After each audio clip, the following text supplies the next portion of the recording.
Hello, truthers. I am your host, Nifiah Reid, lifestyle medicine practitioner and whole food plant-based nutrition coach.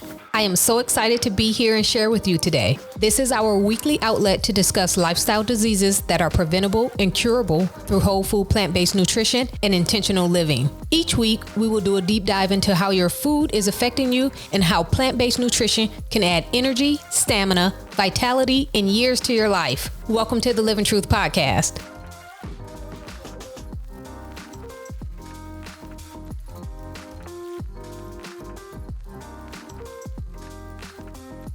Hello, everybody. Welcome to the very first episode of the Live in Truth podcast. We made it. We made it.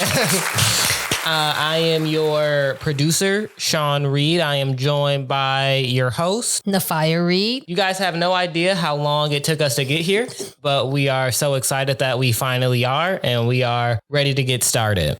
Today, we are going to focus on introducing Nifiah to you all so you guys can get comfortable, get to know her, and sort of get to know where she comes from and how we got to where we are now. Is there anything you like to add before we go ahead and get started?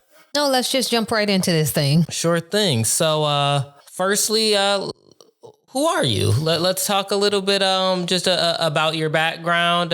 Who are you? Where do you come from? Well, all of you already know my name, and just in case you just joined, I am Nifiah Reid. I am the host of the Live in Truth podcast, the CEO and founder of Live in Truth Lifestyle Medicine and Whole Food Plant-Based Coaching. I am a wife, a mother. I'm a nurse, an advanced practice nurse that has committed over half of my life to clinical practice, ranging from critical care to family practice and everything in between. I love serving other people. I think God put me here to help heal people. And that is my desire, to heal people and to glorify God through that. Through my nursing practice, I began to realize that we as healthcare providers and associates were not doing something right. And that just did not make me feel good. I've been in practice for nearly 20 years. It might be about 20 years right now. I can't count as I'm talking, but it might be about 20 years. And I have yet to see anyone healed from a lifestyle disease. And so that's my goal, to help heal this world of lifestyle diseases that we don't have to suffer. I know to a certain extent that you have struggled yourself with some chronic lifestyle diseases. What is your history yourself with chronic lifestyle diseases, and sort of, I guess, but outside of just your general calling to want to help and heal people, what really drew you to plant-based nutrition? What in your own experience really drew you here? If anyone knows me personally, you know I'm a very petite person. And to look on the outside, for many people, they thought I looked great. In clothes, yes, I did look great. When I undressed, I knew that my body was not great. I looked great on the outside, but something wasn't right on the inside. And I should rephrase that and say I look great with clothes on, because once I took my clothes off, I didn't look great either. My middle was round. I was a little bit heavier than I should be for my stature. Finally, I was diagnosed as pre-diabetic. I have been diagnosed with depression, migraines, high cholesterol, and I thought my overall health was great. Not only was I diagnosed once, when I went back for my annual physical the following year, I was still considered pre-diabetic and high cholesterol, and that didn't feel good to me. I am a healthcare provider. I am not supposed to be in this status. I felt very hypocritical, telling people what they should and they should not do, what they should be eating, what medication they should be taking. And here I am with these diagnoses as well, and not doing very well. So immediately after that second year of being diagnosed with the same thing, after attempting the prescriptions and the lifestyle changes, quote unquote lifestyle changes that the doctor prescribed, I had enough and I wanted to make a change. And so I did that. And that's when I adopted a vegan diet.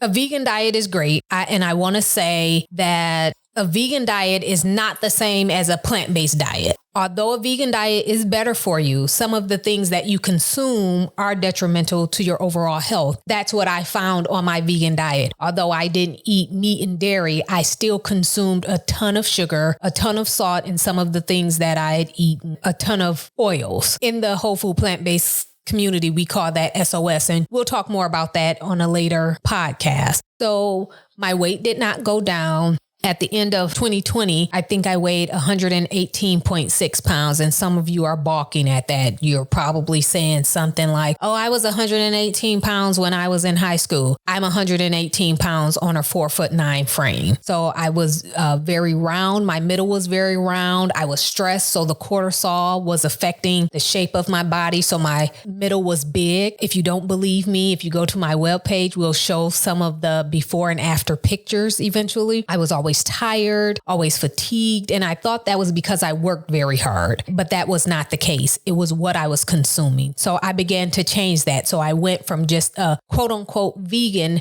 diet to a whole food plant-based diet, intentionally added some physicality to that with the assistance of whole food plant-based coach and fitness coach, and was able to get down within a matter of 90 days, actually less than 90 days, from 118.6 pounds to 102 pounds. And even today, and that was last year. And even today, I'm probably still in the best shape of my life. Now, just to back up a little, you talked about how even a few years ago, if a person were just to be looking at you on the outside, they would probably go, that person looks great. Or if not great, they look like they are at least in perfectly fine average health. Can you talk a little bit about maybe some of your upbringing, or what were some of the factors in life that maybe led to that pre-diabetic diagnosis?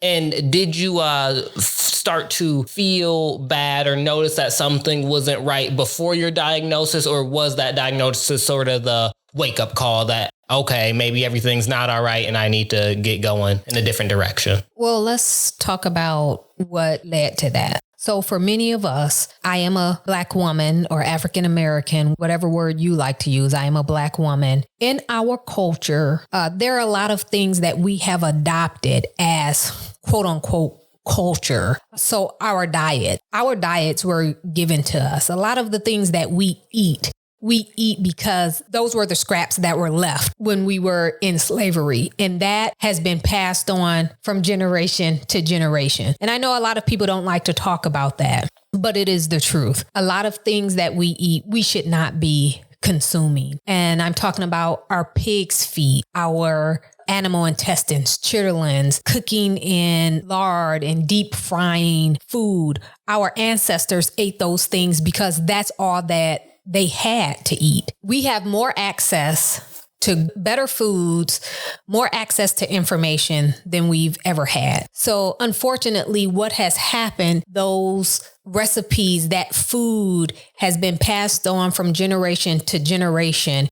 And as my nutrition coach told me, it's not a generation thing. We are holding it hostage. Those are things we don't have to hold on to. And it's not the food that we love. It's the togetherness that we love. And so we can still have that good food without the elements that are truly killing us. To your second point, as a healthcare provider, I knew something was wrong. Again, I was always fatigued. I was always tired. I got very, very severely depressed at one point, and that just wasn't me. And all of those things are caused by the intake of sugar. Believe it or not, sugar is not our friend. I was that individual who had snacks in their nightstand drawer on their night table, who would eat a 5-pound bag of gummy bears instead of dinner in a day. Again, back to the snacks in the night table. I would wake up in the middle of the night and eat Now Laters or Swedish Fish. My very, very, very, very, very favorite candy is Red Vines. This feels like it's beginning to become very personal to the person sitting across the table from you. It is very personal because the person sitting across the table from me is my son and my producer. And unfortunately, I didn't know better. As I was poisoning myself, I was also poisoning him. He and I would share huge bags of gummy bears and huge bags of red Swedish fish. And for Christmas and birthdays, they knew how much I loved red vine. So everybody would buy me big containers of them, the kind that they sell at Sam's Club. And so those things, number one, the sugar content of those things were harmful. Number two, the red dye and the artificial flavors in those things are very harmful. So my migraine headaches, it was probably a combination of things, but the sugar itself and the red dye, I've learned that I am allergic to the red dye. And I've been tested, and I've done my own research where I've not eaten any red dye for a month. And as soon as I eat a red vine or anything that has red dye in it, I immediately get a headache. I immediately get an upset stomach, and I don't feel good for the rest of the day, even if I only ingest just a little amount. So I always knew something was wrong, and I knew I had to change something very quickly. So you brought up the cultural ties to maybe the diet among a lot of Black people in slavery. I would just also like to add that there are class ties to that too. So not just racial ties, but you'll find that people of all colors and cultures who are poor have found themselves in these situations of maybe getting left the scraps. That's the word you use, or having access to food that is worse for you. And speaking in today's terms, very processed foods, very sugary foods like you brought up. And which leads me to my next question is, how if obviously your socioeconomic state has changed, your location has changed since you've been a child, but what else has led to you overcoming some of those barriers, maybe like access to whole food or green foods, organic foods like that? Because I would say I live in a very nice area in mid-Michigan, but it is still much more common to come along something cheap and processed or fast food than it is to be able to find affordable, organic, whole options. So how have you overcome some of these barriers? Let's hold on to that overcoming thought. It is so true that it's so much easier to find food that will kill you than food that will give you longevity. For instance, you can go to McDonald's or Wendy's. I don't eat those foods, so I might be saying this all wrong, and get a 5 for $5. That's a greasy burger with cheese, greasy nuggets, greasy fries, a dairy-laden drink, and a sugary dessert, or 2 greasy burgers, whatever the 5 for $5 is. Again, I don't eat those foods, so I don't know the menu. For me that eats a plant-based diet, my salad at that same place is going to cost me $9. Or even if I went to a local grocer, that salad is going to cost me a lot more for living food than food that is causing harm. Myself, I'm very passionate about marginalized individuals. Diabetes is a great passion of mine because I was diagnosed as a pre-diabetic. Another reason that it's a great passion of mine is that 80% of the people who are pre-diabetic, they don't even know. And those people live in areas that we recognize as food deserts. They also suffer other social determinants of health. So in those food deserts, there is no Trader Joe's. There is no Fresh Time. A lot of those places don't even have Meijer or Kroger. So these individuals are going to the gas station to get food. A lot of the times that food in the gas station is cheap. You can get a huge bag of potato chips for $1 or $2. And so what happens with these individuals with these diseases, they only have a certain amount of money to spend as well. And we'll get more into the social determinants of health. So if you can feed your family of 5 with $20 and you can get 2 big bags of chips,